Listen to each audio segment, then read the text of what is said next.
ஹாய்ங்க. இது லாஸ்ட் வீடியோவில் சொன்னேன்ல, அம்மா வீட்லேயும் இதே மாதிரி சாப்பாடு செஞ்சு போட்டாங்கன்னு சொல்லிட்டு, லாஸ்ட் வீடியோ பார்த்தவங்களுக்கு இது புரியும்.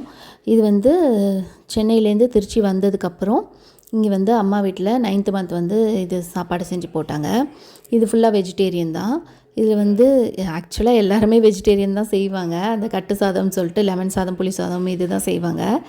இது வந்து என் தங்கச்சி மட்டும் வித்தியாசமாக நான்வெஜ்ஜில் செஞ்சுருந்தாங்க. அது வந்து நெக்ஸ்ட் வீடியோவில் போஸ்ட் பண்ணுறேன். ஆக்சுவலாக நிறைய வீடியோஸ் இருக்குது, பட் எடிட் பண்ணி எனக்கு போட டைம் இல்லை. 2 குழந்தைங்கள வச்சுட்டு கொஞ்சம் டைம் கிடைக்க மாட்டேங்குது, அதனால் டிலே ஆகுது. அதனால் வந்துட்டு இந்த வீடியோ வந்து அம்மா சாப்பாடு செஞ்சு போட்டாங்க. லாஸ்ட் வீடியோ சொன்னல அந்த வீடியோ தான் இது.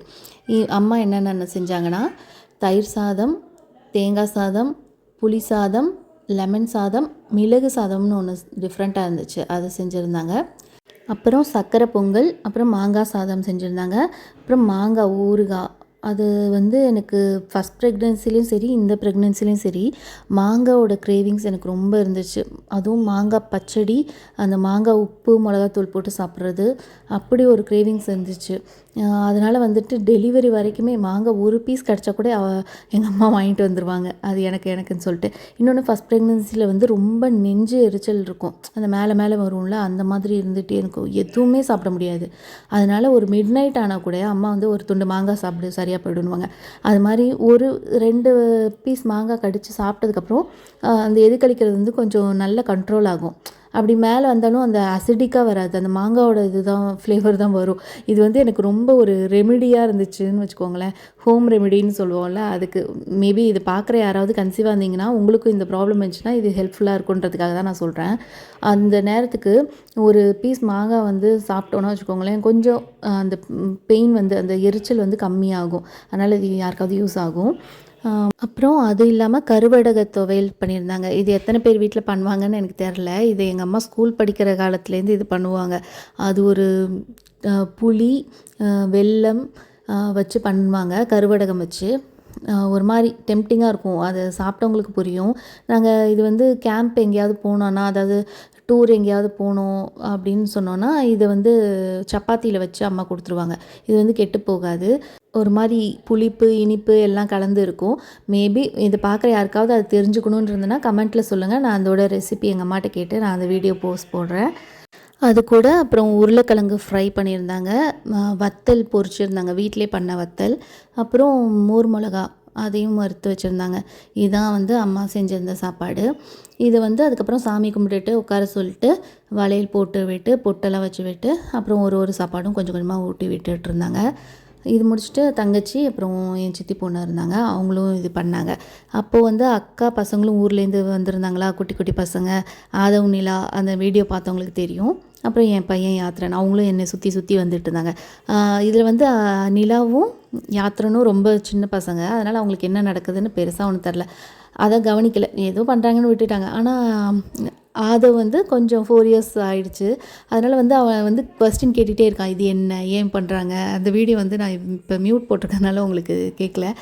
அவ்வளோ கொஸ்டின் நான் ஸ்டாப்பாக கேட்டுகிட்டே இருந்தான். இந்த ஏஜில் எல்லா குழந்தைங்களும் நிறைய கொஸ்டின் கேட்பாங்கன்னு சொல்லுவாங்கள்ல, அதனால் கேட்டுகிட்டே இருந்தான். அப்புறம் நானும் பண்ணுவேன்னு சொல்லிட்டு அவனும் வளையல் போட்டு விட்டு பொட்டெல்லாம் வச்சு விட்டான். லாஸ்ட் வீடியோவில் கமெண்ட்டில் வந்து சொல்லியிருந்தீங்க, இந்த மாதிரி அம்மாச்சி பேங்கிள் அந்த வளையல் கடைக்கு போய் போட்டேன்னு சொன்னதுக்கு ஒருத்தவங்க கமெண்ட்டில் சொல்லியிருந்தாங்க, இந்த மாதிரி அம்மாவோட ஆசீர்வாதம், அவங்க தான் உண்மையான ஆசீர்வாதம் பண்ணுவாங்க, அவங்க கையில் வளையல் போட்டுக்கோங்கன்னு சொல்லிட்டு. அப்போவே நான் சொன்னேன், இல்லை ஊரில் போய் வளையல் போட்டிருக்கேன், அந்த வீடியோ போஸ்ட் போடுறேன்னு சொல்லியிருந்தேன். அதுதான் இது. அதுக்கப்புறம் இந்த வளையல் போட்டுவிட்டு குழந்தைங்களும் அந்த வளையல் போட்டு விட்டு பொட்டு வச்சு விட்டு இதெல்லாம் வந்துட்டு உண்மையாகவே அவங்க அந்த கமெண்ட்டில் சொன்ன மாதிரி இதுதான் ரியல் பிளெஸ்ஸிங்காக இருந்துச்சு, ஹாப்பியாகவும் இருந்துச்சு. அது அந்த கமெண்ட்டில் இருக்கவங்களுக்காகவே ஸ்பெசிஃபிக்காக இதை சொல்கிறேன். உண்மையாகவே நீங்கள் சொன்னது கரெக்டு தான். அது இந்த பாருங்கள், குழந்தைங்கள் இவங்களாம் வந்து மனசில் எதுவுமே வச்சு இல்லாமல், அதாவது நம்ம நல்லா இருக்கணும்னு உண்மையாகவே நினச்சி அது பண்ணுறது வந்து பெரிய விஷயந்தான். உண்மையான பிளெஸ்ஸிங்கும் இது தான். இவங்க வச்சதுக்கப்புறம் என் ஹஸ்பண்டும் வந்து பொட்டு வச்சு விட்டு வளையல் போட்டு விட்டு அவரும் சாப்பாடு ஊட்டி விட்டார். இது மாதிரி இந்த ஃபங்க்ஷன் இப்படி தான் போச்சு. குழந்தைங்க வந்து ரொம்ப ஈகராக வெயிட் பண்ணிகிட்டு இருந்தாங்க, பேபி எப்போ வரும் அப்படி சொல்லிட்டு. அதை வந்து ரொம்ப வெயிட் பண்ணிகிட்டே இருந்தான். அது பாய் பேபி தான் அப்போலேருந்து சொல்லிக்கிட்டே இருந்தான். அந்த டெலிவரி வார்டில் இருந்ததெல்லாம் நான் உங்களுக்கு அப்புறமா போஸ்ட் போடுறேன். அதெல்லாம் நல்லாயிருக்கும். அப்புறம் வந்து 3 குழந்தைங்களும் உட்காந்து சாப்பிட்டாங்க, விளையாண்டுட்டு இருந்தாங்க. லாஸ்ட் வீடியோவில் நான் சொல்லியிருந்தேன், அதுதான் வந்து ஃபஸ்ட் ஃபங்க்ஷன். அந்த சென்னையில் வந்து என் ஹஸ்பண்டோட அத்தை பண்ணது வந்து ஃபஸ்ட்டு ஃபங்க்ஷன். அடுத்து அம்மா வீட்டில் இங்கே பண்ணது வந்து இந்த வீடியோ வந்து செகண்ட் ஃபங்க்ஷன். தேர்டு வந்து என் தங்கச்சி வீட்டில் பண்ணது. அது வந்து நான் நெக்ஸ்ட்டு போஸ்ட் போடுறேன். இது வந்து யாத்ரன் வந்து எனக்கு சாப்பாடு ஊட்டும் போது அவனுக்கும் வேணும்னு கேட்டுட்டு இருந்தான். அந்த வீடியோ தான் இது. அதில் பார்த்தீங்கன்னா அவனுக்கு தெரிஞ்சிருச்சு. அதாவது இவ்வளோ நாள் அவன்கிட்ட தானே பாசமாக இருந்தோம். இன்னொரு பேபி வரப்போகுதுன்னு தெரிஞ்சுட்டு லைட்டாக பொசசிவ் ஸ்டார்ட் ஆக ஆரம்பிச்சிருச்சு. அதனால் அது எப்படி மேனேஜ் பண்ண போகிறோன்னு கொஞ்சம் அப்போ கவலையாக இருந்துச்சு. ஆனால் இப்போது ஓகே, இதுதான் உன் தம்பி எப்படி சொல்லிட்டு நம்ம கொஞ்சம் கொஞ்சமாக அவனுக்கு புரிய ஆரம்பிச்சிருச்சு. அதனால் இப்போ ஒன்றும் பெரிய பிரச்சனையாக இல்லை. நெக்ஸ்ட் வீடியோ எப்போ போஸ்ட் போட போகிறேன்னு தெரில. சொன்ன மாதிரி எனக்கு டைமே இல்லை எடிட் பண்ணுறதுக்கு இதுக்கெலாம். அதனால் நெக்ஸ்ட் வீடியோ வந்து என் தங்கச்சி வீட்டில் சமைச்சு போட்டாங்கல்ல, அந்த வீடியோ நான் போஸ்ட் போடுறேன்.